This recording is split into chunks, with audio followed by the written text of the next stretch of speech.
केली आज कोणीतरी म्हणे गंमत केली माणसाने माणुसकी संपवली म्हणे सावध वाले गव्हा ज्वारीच्या दाण्यानो बुजगावलेनो चिमण पाखरांची दोस्ती केली अशा महाराष्ट्राच्या राजकारणाचा सत्यानाश केला।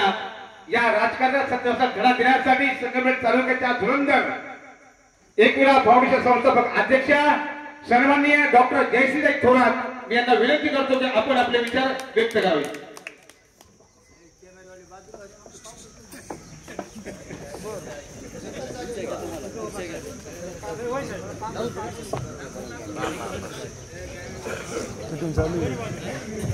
शूटिंग चालू आहे माता शूटिंग माताजी तुमचं माताचं नमस्कार। शिर्डी लोकसभा मतदारसंघाचे आपले महाविकास आघाडीचे अधिकृत उमेदवार माननीय भाऊसाहेब दादा वागचौरे यांच्या सांगता सभेसाठी आपण सर्वजण आज इथे मोठ्या संख्येने उपस्थित आहोत। या कार्यक्रमासाठी उपस्थित असलेले माननीय यशपाल दादा पिंगे, माननीय सक्षनाताई सलगर, माननीय प्रभावतीताई खोकरे, माननीय रणजित सिंह देशमुख, माननीय शंकरदादा पाटील, माननीय विजय तन्मर, माननीय मिलिंद कानोडे, माननीय मीराताई शेटे सर्वच उपस्थित असलेले माझे बंधू आणि भगिनींनो, आता सक्षनाताईंच्या भाषणानंतर काय बोलण्यासारखं राहिलं नाहीये, पण अतिशय सुंदर म्हणजे खरंच महाराष्ट्राची वाघीण का बरं म्हणतात त्यांना हे लक्षात आपल्या सर्वांना आलेलंच आहे। आणि माझ्यानंतर ज्यांचं भाषण होणार आहे ते आपल्या जिल्ह्याच्या वाघीण घोगरेताई।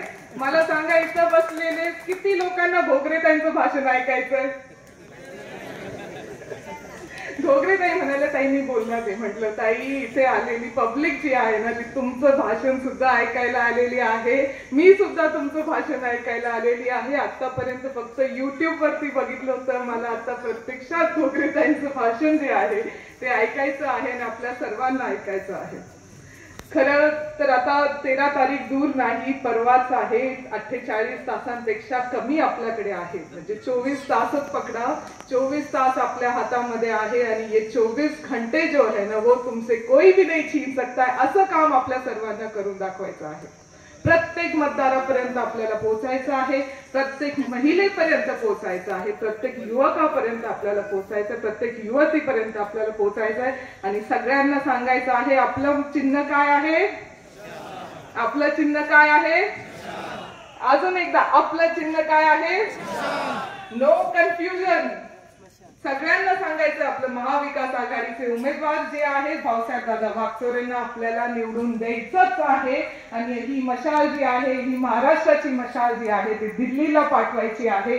एवढं काम आपल्या सर्वांना करायचं आहे, प्रत्येक महिलेपर्यंत पोहोचायचं। मी इथे बसलेल्या महिलांना सांगते की महिला ज्या आहेत त्या दुसऱ्या महिलेच्या किचन पर्यंत जाऊन पोहोचू शकतात, आपले पुरुष मंडळी नाही जाऊ शकत, पण ह्या ज्या बसलेल्या माझ्या माता भगिनी आहेत तुम्ही पोहोचू शकता। त्या चुलीजवळ बसलेल्या असतील तर चुलीजवळ जावा, आता चूल म्हणायची वेळ आली आहे, सिलेंडर तर परवडणार नाही आपल्याला।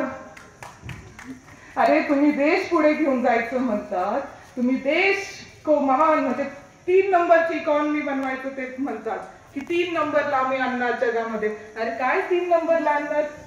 तुम्ही शेतकऱ्यांच्या हातामध्ये पैसा ठेवलेला नाहीये, तुम्ही शेतकऱ्यांना जर खुश नसत ठेवत तर कोणता देश पुढे जाणार आहे? ही पिंपळाचं झाड दिसतंय इथे, सगळ्यांना दिसतंय पिंपळाचं झाड। या पिंपळाच्या झाडाची मुळं कशी असतात? मुळं खंबीर असतात आणि खालवर रुजलेली असतात, तेव्हा ते झाड जे आहे ते मोठं होतं आणि ते झाड फुलतं, बरोबर आहे की नाही? शेतकरी जे आहे हे आपल्या देशाची मुळं आहेत आणि ही मुळंच जर कमजोर राहिली तर देश कसं पुढे जाणार आहे? अरे शेतकरी काबाड कष्ट करतो, तो त्याच्या शेतात 40 डिग्री मध्ये तो काबाड कष्ट करतो, तेव्हा कुठे शहरी लोकांची पोट भरतात, तेव्हा कुठे आपली बाजारपेठ फुलते। हे एवढं साधं धोरण, हे एवढं सिंपल धोरण जे आहे हे सहकार महर्षी भाऊसाहेब थोरात साहेबांनी आपल्या तालुक्यामध्ये रुजवलेलं आहे। सहकार जेव्हा आपल्या तालुक्यामध्ये रुजवला त्यांनी एवढंच लक्ष ठेवलं की आपले शेतकरी जे आहे ते आनंदी राहिले पाहिजे, आपल्या शेतकऱ्यांकडे 4 पैसे आले पाहिजे, आपले शेतकऱ्यांची पोरं शिकले पाहिजे, म्हणून शैक्षणिक संस्था त्यांनी चालू केल्या, बरोबर आहे की नाही? एवढं साधं धोरण आपल्या प्रत्येक माणसाला माहित असेल तर पंतप्रधानाला माहित नको? तुम्ही एवढा पैसा तुमच्या ऍडव्हर्टाइजमेंट मध्ये घालतात, जिथं बघावं तिथं मोदीचा चेहरा, कोविड मोविडचं वॅक्सिन घेतलं तर मोदीचा चेहरा. तुम्ही धान्य घ्यायला जाता, अरे ते धान्य जे आहे ते त्याच्यावरती पण मी ऐकलं गोणीवरती मोदीचं, गोणी तर नाही भेटत, पाकिट छोटस भेटत असेल त्याच्यावरती पण मोदीचा चेहरा. काँग्रेस पार्टीने चालू केलेलं होतं ते. आणि तुम्ही काय केलं? गोरगरिबांच्या योजना जेवढ्या आहेत ना तेवढ्या काँग्रेस पार्टीने चालू केल्या होत्या. तुम्ही फक्त त्याचं नाव बदलण्याचं काम चांगलं केलं, लई भारी काम केलं. 10 वर्षात काय केलं? फक्त योजनेचे नाव बदलले आणि त्याच योजना परत आमच्या गोरगरिबांमध्ये आणल्या आणि त्यांना फसवणूक करायचा पूर्ण प्रयत्न जो आहे तो केलेला आहे. प्रयत्न नाही, ओपनली केलंय. आणि ते ओपनली बोलतात. आपण म्हणजे आपल्या डोळ्यावरती एवढी मोठी पट्टी बांधलेली आहे का? आपण कानावरती पट्टी बांधून ठेवलेली आहे. ती पट्टी सोडून बघा. अरे उघडा डोळे, बघा नीट, समजून घ्या काय चाललंय. अरे अतिशय वाईट मला एका गोष्टीचं वाटलं. एक रील बघितला मी इंस्टाग्राम वरती. त्याच्यावरती एक अतिशय म्हणजे युवती शिकलेली युवती म्हणती मोदी को वोट देंगे, मोदी को वोट. म्हटलं का? तिथल्या रिपोर्टरने विचारलं क्या विकास किया मोदीने, काय मोदीला वोट द्यायचं? नाही राम मंदिर बांधलं. अच्छा, राम मंदिर बांधलं त्याच्याने तुम्हाला बेरोजगारी तुमची गेली का असं विचारलं तेव्हा ती काय म्हणाली असेल? अरे त्या मंदिरासमोर भिक्कीचा लोटा घेऊन बसा, तुम्हाला रोजगार भेटेल. असं युवा पिढी आपण. अरे युवा ताकद काय असते ही जगाची, म्हणजे जगामध्ये सर्वात जास्त युवक कुठे असतील तर ते भारतामध्ये आहे. भारताची ताकद कोण आहे? तर युवा आहे. आणि ही युवा असं बोलत असतील तर खरं म्हणजे परत विचार करायची गरज आहे. आपला देश कुठं नेऊन ठेवलाय, त्यांना परत भानावर आणायची गरज आहे. अरे तुम्ही काय बोलताय? तुम्ही कसं वागताय? पंतप्रधानाचे भाषण कसे असावे?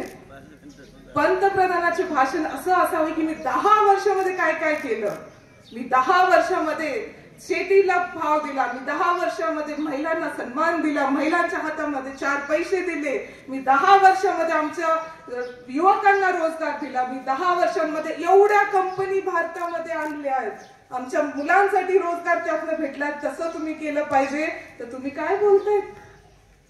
ताईंनी सांगितलं 70 वर्षामध्ये काँग्रेसने काय केलं एवढंच. अरे काँग्रेस होती म्हणून तुम्ही इथे इलेक्शन आपलं होतंय. काँग्रेस म्हणजे 1947 मध्ये जेव्हा आपला देश स्वातंत्र्य झाला ना, पंतप्रधान पंडित जवाहरलाल नेहरू होते. बाबासाहेब आंबेडकरांनी संविधान जेव्हा लिहिलं तेव्हा प्रत्येक जणाला मताचा अधिकार भेटला. तेव्हा काँग्रेस पार्टी होती. जर काँग्रेस पार्टी नसती ना, किंवा तेव्हा त्यांना वाटलं असतं की नाही फक्त अदानी अंबानीच्या हातातच देश द्यायचा, तर गेला असता विकून. तेव्हाच आपल्याला समजलं पण नसतं कसा देश पुढे जातो. एवढं जर तुम्हाला समजत नसेल तर काय तुम्ही देश चालवणार आहात? अरे कुटुंब प्रमुख कसा असतो? थोरात साहेबांना आपण कुटुंब प्रमुख म्हणतो की नाही? आपण थोरात साहेबांना कुटुंब प्रमुख म्हणतो का बरं? ते आपल्या सुखादुःखामध्ये बरोबर असतात. कधीही काही त्रास झाला तर आधी थोरात साहेब येतात. मला साहेबांनी मुंबईवरनं इकडे का बरं आणलं? कारण त्यांच्यावरती जेव्हा महाराष्ट्राची जबाबदारी होती त्यांना एवढा वेळ भेटणार नव्हता तालुक्यामध्ये, तर ते म्हणाले मी नाही तर माझी मुलगी माझ्या लोकांच्या सुखादुःखामध्ये राहील, म्हणून ते मला इथे घेऊन आले. असा असतो कुटुंब प्रमुख. कुठेही काही त्रास होत असेल तर आधी तो हजर असतो. अरे मणिपूर राज्य जळतंय, 1 वर्ष झालंय, 1 वर्ष. तुम्ही हे न्यूज पेपर मध्ये नाही बघणार, तुम्ही न्यूज चॅनल वरती नाही बघणार, कारण त्यांची मीडिया जी आहे ती पूर्ण गोदी मीडिया झालेली आहे. फक्त मोदीजींचं वाह मोदीजी, मोदीजी आम कैसे खाते हैं, हाथ से खाते या काट के खाते या चूस के खाते. अरे काय प्रश्न? सगळं म्हणजे असा मीडिया आपल्या समोर आहे जो आपल्याला भारताची खरी स्थिती नाही दाखवत. मणिपूर राज्य जळतंय, तिथल्या महिलांवरती अत्याचार होत आहेत. 2 महिला आल्यात समोर, किती असतील आपल्याला माहित नाही. तुम्ही त्यांच्याकडे जात सुद्धा नाही, त्यांच्याशी बोलत सुद्धा नाही. तुमचे जेव्हा आपल्या सर्व खेळाडू महिला ज्या आहेत त्या दिल्लीमध्ये आंदोलन करताय की तुमचा खासदार आमच्यावरती अत्याचार करतोय, शारीरिक अत्याचार करतोय, तेव्हा तुम्ही बघत सुद्धा नाही त्यांच्याकडे. त्यांना ओढून जेलमध्ये टाकतात. तुमचा एक खासदार आहे, त्याचा पोरगा आमच्या शेतकऱ्यांवरनं गाडी चढवतो. किती शेतकरी मारले त्यांनी, त्याबद्दल काहीच नाही. जिथे जिथे महिलांचा सन्मान होऊ शकत नाही ना, तो देश कधीच मोठा होऊ शकत नाही. डॉक्टर बाबासाहेब आंबेडकरांनी आपल्याला सांगितलं आहे, ज्या समाजामध्ये महिला शिकल्या, ज्या समाजामध्ये महिला मोठ्या झाल्या, पुढे आला, तो समाज पुढे जाईल. ही देशाची परिस्थिती असली पाहिजे. तुम्ही काहीच बोलत नाही. विश्वगुरु स्वतःला म्हणता, काय कामाला स्वतःला विश्वगुरु म्हणायचं? अरे तुम्ही म्हटलं पाहिजे होतं, तुम्ही त्या महिलांजवळ जायला पाहिजे होतं, मणिपूरला जायला पाहिजे होतं, तुम्ही आमच्या खेळाडू मुलींकडे जायला पाहिजे होतं आणि त्यांना जाऊन विचारायला पाहिजे होतं, ताई तुला त्रास होतोय, मी समजू शकतो, मी तुझ्या पाठीशी आहे, मी तुझा बाप म्हणून तुझ्या पाठीशी आहे. आणि जो गुन्हेगार असेल त्याला आपण कडक शिक्षा करू, असं त्यांनी सांगायला पाहिजे होतं. आपल्या थोरात साहेबांचं मंत्र आहे, गुन्हेगार गुन्हेगार असतो, त्याचा ना धर्म असतो, ना जाती असते, ना कोणती पार्टी असते. गुन्हेगार गुन्हेगार असतो. साहेब सांगतात की नाही, आपल्या सर्वांना माहित आहे ही गोष्ट. तेवढं नाही समजत तुम्हाला? पंतप्रधान आहात तुम्ही, पंतप्रधान. अरे देशाचे प्रमुख आहात. असं चालवणार आहे का देश? अशा लोकांच्या हातात द्यायचा आहे का आपल्याला देश? मला आज हो नाही तर नाही सांगायचंय. आपल्याला द्यायचा आहे अशा लोकांच्या हातामध्ये देश? अजिबात नाही द्यायचा आहे. जो शेतकऱ्यांचा विचार नाही करू शकत, जो माझ्या महिलांचा विचार नाही करू शकत, जो युवकांच्या हाताला रोजगार नाही देऊ शकत, अशा लोकांच्या हातामध्ये हा देश गेलाच नाही पाहिजे. एवढी काळजी आपल्या सर्वांना करायची आहे.